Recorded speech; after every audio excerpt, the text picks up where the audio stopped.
we're gonna perform an experiment, which is that, like, which is the aim of the experiment is determination of Planck's constant.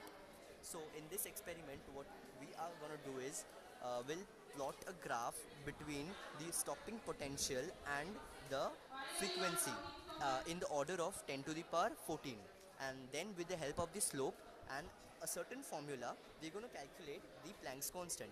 Now we'll see how we are going to do the experiment. So this is the setup.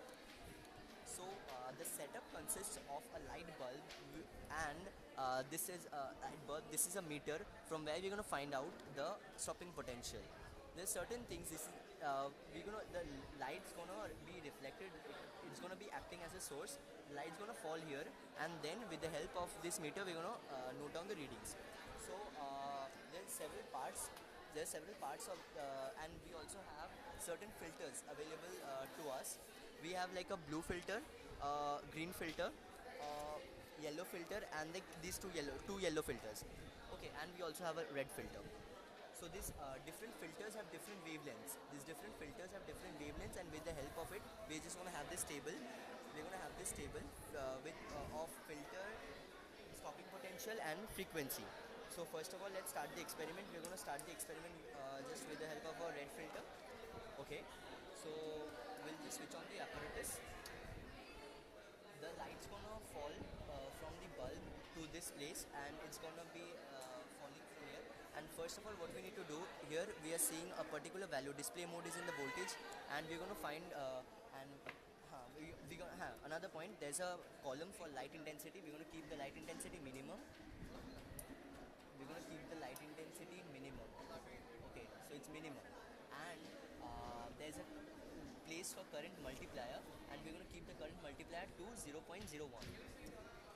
Now with the help of voltage adjuster, we're going to keep this voltage to 0. The reading should become 0. So we're going to make it 0. Fine, it's done. So now what we're going to do, display mode, we're going to change the display mode to current. Now current, we have to bring it to 0, like 0. 0 done. Basically we are done. Now we are going to find out the stopping potential. So how we are going to find out the stopping potential? We are again going to change the display mode to voltage, and the reading we get, that is known as the stopping potential. This is known as stopping potential, and this method we are going to continue for several other filters. This was done for the red filter. This and it's going to always come in negative.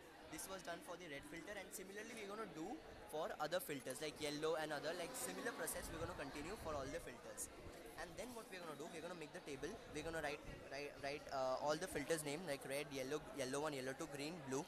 We have a frequency column and a stopping voltage and a stopping potential column.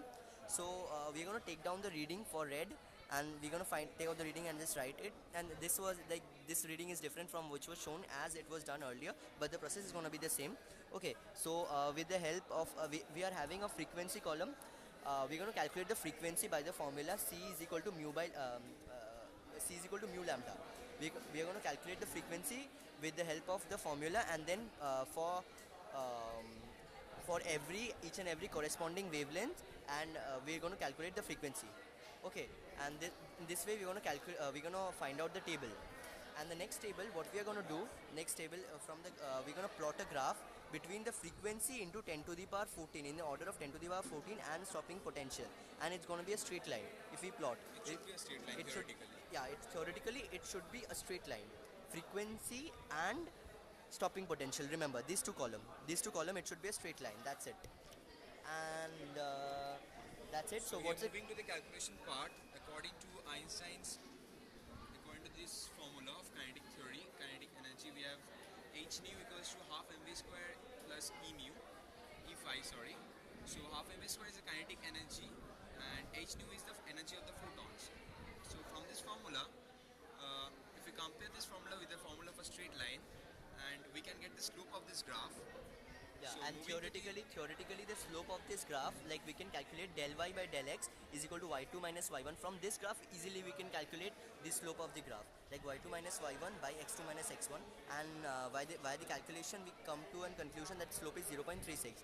Now we know, like there's a formula of finding out, the method to find out Planck's constant is h.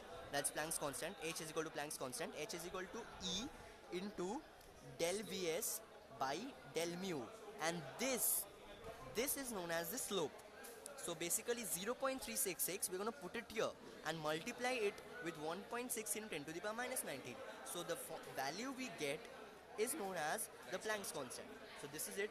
We're going to do the graph, we're going to write the scale, that's it, and it's done. For this experiment is done. Later, next video we're going to start, we're going to have the Inverse law of inverse radiation. law of radiation. That's it. Thank you.